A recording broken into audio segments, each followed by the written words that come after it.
చంద్రబాబు నాయుడు గారు కాంగ్రెస్ పార్టీతో హాట్ లైన్లో ఉంటారు, బీజేపీతోనేమో పొత్తుగట్టి ఉంటారు. మనసులోనేమో మోసం,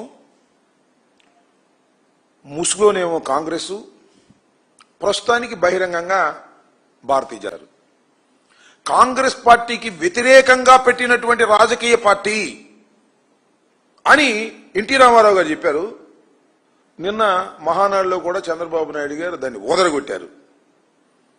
ఇవాళ రేవంత్ రెడ్డి గారు వెళ్ళి దాన్ని ఓపెన్ చేస్తే అద్భుతమైన మాటలు చెబితే తెలుగుదేశం జెండాలు పుచ్చుకుని అందరూ స్వాగతం పలికారు. చిత్రం చూశారుగా.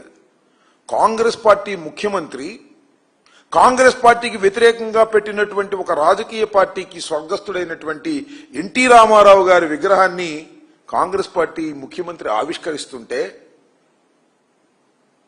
తెలుగుదేశం జెండాలు పుచ్చుకుని వెళ్ళి ఆహ్వానం పలికారు.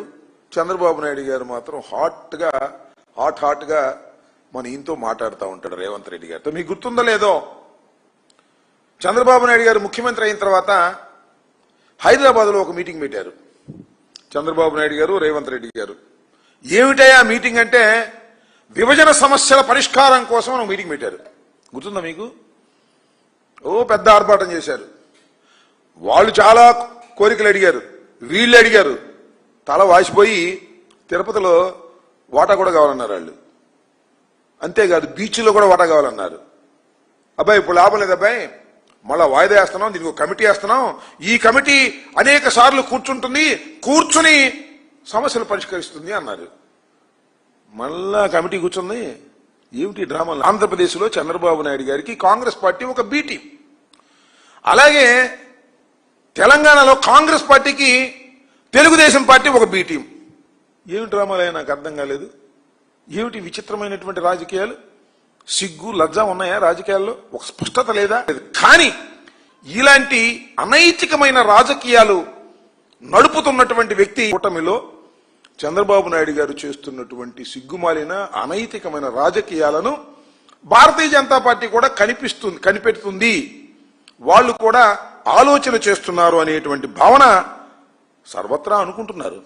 ఇప్పుడు ఏం తెలిసి మెగా డిఎస్సి ఇవాళనే విద్యార్థి విభాగం వైఎస్ఆర్ కాంగ్రెస్ పార్టీకి సంబంధించి రాష్ట్ర వ్యాప్తంగా నిరసన ప్రదర్శన చేయడం జరిగింది. ఇవాళ మెగా డిఎస్సీలు ఎంత మోసం చేశారయ్యా, ఎంత దుర్మార్గం చేశారయ్యా. స్పోర్ట్స్ కోటా అని చెప్పేసి 3% అని చెప్పేసి 420 మందికి మీరు సర్టిఫికేట్లు ఇచ్చారు, వాళ్ళందరికీ ఉద్యోగాలు ఇచ్చారు.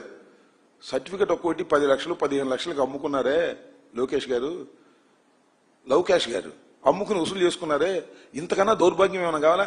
నిరుద్యోగి భృతి ఇవ్వకపోయావు, నిరుద్యోగులకు మెగా డిఎస్సి పెడతానని చెప్పి పెట్టి దానిలో అన్ని అవకతవకలు చేసి స్పోర్ట్స్ కోటాని సర్టిఫికెట్లని 10 లక్షలకి 20 లక్షలకి అమ్ముకొని డబ్బు చేసుకునేటటువంటి దీనస్థితికి ఇవాళ మీరెళ్ళి